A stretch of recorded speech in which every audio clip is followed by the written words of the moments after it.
ওর বাপ ছিল কম্বল চোর আর ও হচ্ছে ভোট চোর, বুঝছেন? এক কথাই বলি আমার অবশ্যই ও যদি ভোট চোর না হয়, ওটা কয়বার আপনারা ভোট দিচ্ছেন?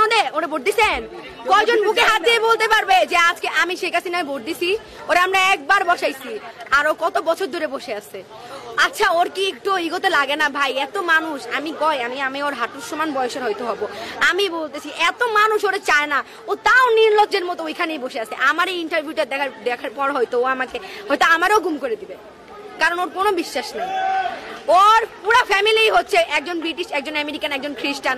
বলতে পারবে ওর কোনো বাঙালির সাথে সম্পর্ক? ও কি বলে, দেশটা আমার বাবা স্বাধীন করছে। আরে তোর বাপ তো স্বাধীন হওয়ার আগেই মরে গেছে, ওর তো আগেই রাজাকার মেরা লাগছে। 9 মাস তো আমরা স্বাধীন করলাম। আমার বাপ মা, হ্যাঁ ঠিক আছে, আমার বাপ মা কোনো মুক্তিযোদ্ধা না, আমার দাদা মুক্তিযোদ্ধা, আর চাচা তো দাদা।